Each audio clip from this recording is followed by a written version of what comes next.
Што такое жывая народная культура? Пра гэта мы гаворым з сённяшняй маёй суразмоўцай, кандыдатам філалагічных навук, фалькларысткай Натальяй Мазурынай. Актуальныя праблемы сучаснасці, гісторыя, культура, родная мова і мастацкае слова. Пра гэта і не толькі пісьменнік і публіцыст Навум Гальперовіч гутарыць з таленавітымі людзьмі краіны. Вы працуеце педагогам, і вось у вышэйшай навучальнай установе ёсць такі факультэт. Дзеля чаго ён служыць, гэты факультэт? І як можна, скажам, ахарактарызаваць тое, чым вы займаецеся са студэнтамі? Запрашэнне на нашу размову так склалася, што адбываецца у год, калі 30 гадоў спаўняецца, як я працую настаўнікам, педагогам, выкладчыкам. Для мяне гэта вельмі важна, для мяне гэта лёс.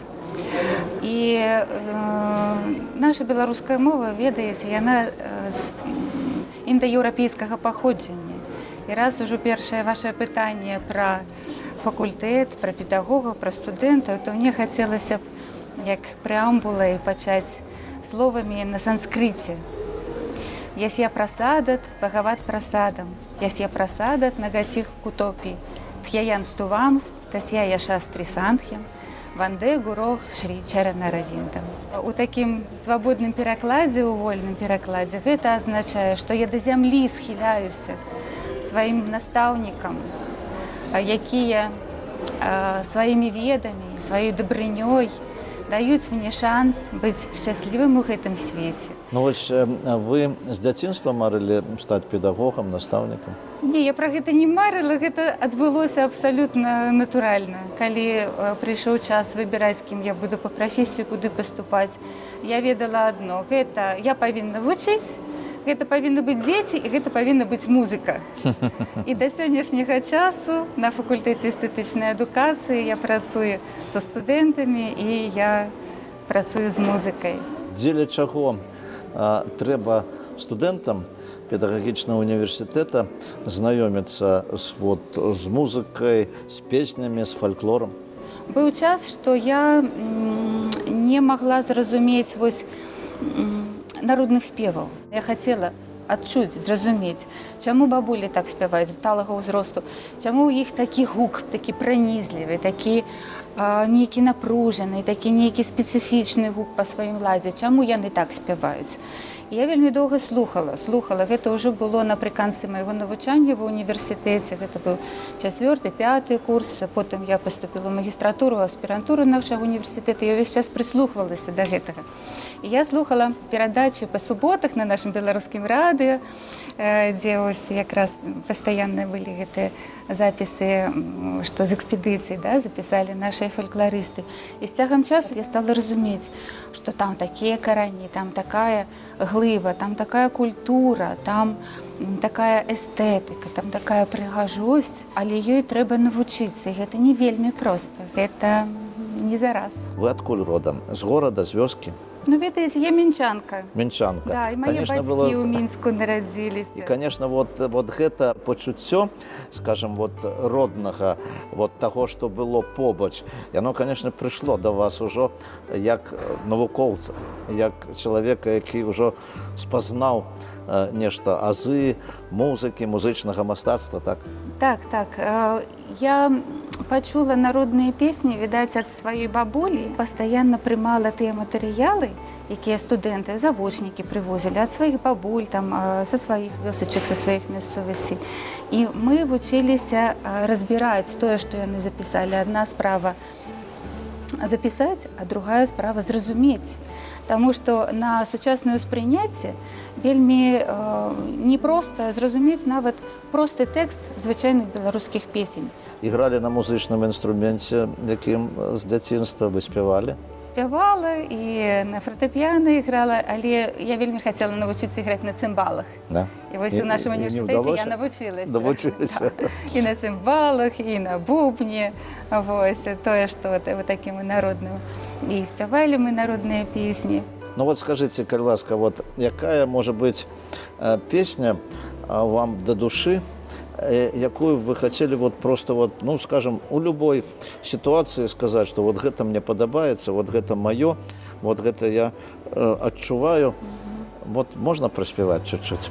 Ой, у полі дубок, на їм сизий голубок, а ранньою расу п'єть. Ой, прилятає к яму сизая голубка, а ранньою расу п'єть.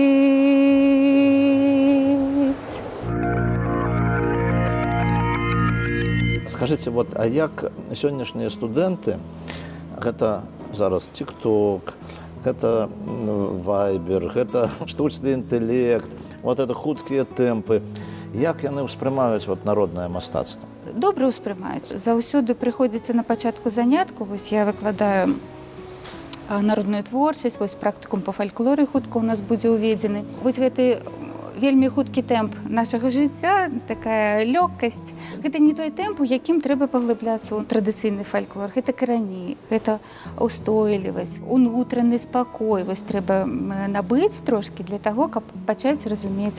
Як вот да вас прыйшла беларуская мова, і як яны ставяцца да беларускай мовы, якім чынам прыходзіць да іх разумення беларускага слова, беларускай мовы, і наколькі, можа быць, яны схільныя да мовы і наколькі яны ёй карыстаюцца? Можна па-рознаму адказаць на гэтае пытанне. У нас навучаюцца і беларусы, і кітайцы, і рускія. І дастаткова складана выкладаць адначасова ўсім. Я, канешне, хачу і перш за ўсё настройваю студэнтаў, што фальклор мы будзем вывучаць па-беларуску. Давайце настройвацца на тое, што па-беларуску. Я разумею, будуць памылкі, будуць там недарэчнасці, але старайцеся максімальна па-беларуску казаць, пра беларускае. Якім чынам яны могуць і патрэбна ім выкарыстоўваць гэта ў сваёй будучай педагагічнай дзейнасці? Без народных песень абсалютна нікуды. Таму што дзеці вучацца на самых простых папевачках, на самых там простых калыханачках, на забаўляначках. Дзіцячы фальклор – гэта аснова музычнага выхавання, гэта аснова навучання музыцы. І ў дзіцячым садочку, і ў пачатковай школе. Народныя песенькі – гэта і забаўлянкі, гэта і гульні з песнямі, гэта і танцы. Мне хочацца паказаць, трошкі расказаць пра вось гэты зборнік «Дзіцячы фальклор». Серыя «Фальклор Беларусі» 20-21 стагоддзя. Гэта праца калектыва аўтараў, выкладчыкаў факультэта беларускай філалогіі і культуры. Калісьці, дзе я навучалася ў аспірантуры, і дзе вось менавіта акумуляваліся архіўныя запісы, зробленыя студэнтамі нашага універсітэта. І, канешне, па задуме, што выдаваць? Зборнік фальклорных матэрыялаў. Які першым том павінны быць? І, безумоўна, гэта дзіцячы фальклор. І такім чынам мы з усяго архіва, калектывам нашых аўтараў, на чале якой стаяў Владзімір Александрович Васілевіч, мы вырашылі, што гэта будзе дзіцячы фальклор з усімі яго жанравымі такімі разнавіднасцямі. Пачынаючы ад калыханачак, потым гэта забаўлянкі, заклічкі, прыгаворы, страшылкі, дражнілкі, скарагаворкі, гукаперайманні, дзіцячыя песні і гульні розныя. І вось музычную частку да гэтага тома рыхтавала я расшыфроўвала вось гэты яшчэ касеты. Зараз, можа, і не ўсе студэнты памятаеце, як выглядалі гэтыя касеты. Касеты расшыфроўваліся, анатацыя рабілася адпаведная. І вось у кожным раздзеле максімальна былі змешчаны ноты, таму што ўсе жанры дзіцячага фальклору, яны меладызаваныя ў тым ці іншым аб'ёме. Ну і скажу, што расшыфраваць народныя песні не так проста. Здавалася б, там 2-4 такты напеву, але як яго правільна пакласці на ноты, як правільна запісаць рытміку, як правільна запісаць тое, як ідзе голас спевака, трохі з павышэннем, з паніжэннем, са спыненнямі, з гэтай агогікай спецыфічнай народнай. А калі яшчэ шматгалоссе да гэтага далучаецца, мелізматыка вельмі багатая, то гэта не так проста. Гэтаму таксама трэба вучыцца і мы. Я вучу студэнтаў, і трошачкі пра гэта напісана ў другім маім дапаможніку. Беларуская народная музычная творчасць, дзе я пастаралася вельмі проста, крок за крокам прапісаць, што трэба рабіць, калі ты пачуў песню, калі ты захацеў яе запісаць, калі ты захацеў яе выдаць, калі ты захацеў яе ўзяць у свой рэпертуар і вучыць дзетак. У вас ёсць нейкія свае прыёмы, каб зацікавіць, каб не прапускалі лекцыі, каб яны слухалі ўважліва, каб яны ўдзельнічалі ў вашых гаворках? На першых занятках я знаёмлюся заўсёды са студэнтамі. Я пытаюся, адкуль ты родам, а адкуль твае бацькі, а адкуль бабулі. Вось, таму што у нас шмат студэнтаў прыязджаюць са ўсёй Беларусі, з розных рэгіёнаў. І ведаеце, вось калі яны ўзгадваюць сваіх родных, свае мясціны, калі яны ўзгадваюць свае карані, то яны разумеюць, так, гэта жывая культура, яны пачынаюць успрымаць гэта не як інфармацыю, як навуку, якую трэба вывучыць, здаць і, магчыма, забыць, а яны як бы прывасабляюць. Яны прыкладваюць да сябе, яно як бы заходзіць ім у душу і ў сэрца, што гэта сваё. У вас ніколі не было такога жадання пайсці ў акадэмічны інстытут, заняцца толькі навукай, толькі вось фальклорам? Узгадаю тое, што менавіта навуковы кіраўнік майго даследавання, маёй кандыдацкай дысертацыі быў Анатоль Семёнович Фядосік. Наш выдатны фальклорыст, гэта адна з такіх самых важных асоб у свой час у беларускай фальклорыстыцы. Менавіта ён быў у калектыве тых навукоўцаў, якія распрацоўвалі вось гэту серыю БНТ, беларуская народная творчасць. Я вельмі ўдзячна, што лёс мяне звязаў менавіта з ім. І сваю дысертацыю я пісала там, у Акадэміі навук. І том масленічных песень серыі БНТ таксама, вось, песні да гэтага тома я расшыфроўвала, укладала часткова. Вось. Но, відаць, я разумела, што чыстым акадэмістам я не буду ў сілу абставін. Ну, праца са студэнтамі з моладдзю, яна вельмі захапляльная. Ведаеце, у меня два сыночкі. Глеб і Кастусь. Вось. І яны, канешне, ну, што слухала я, то і чулі яны. Яны ў гэтай атмасферы жылі, раслі. І іх першыя крокі ў жыцці, у такім творчым жыцці, у навучанні, яны былі звязаны таксама з фальклорам. Куды лепш аддаць навучаць дзетак? У фальклорны ансамбль.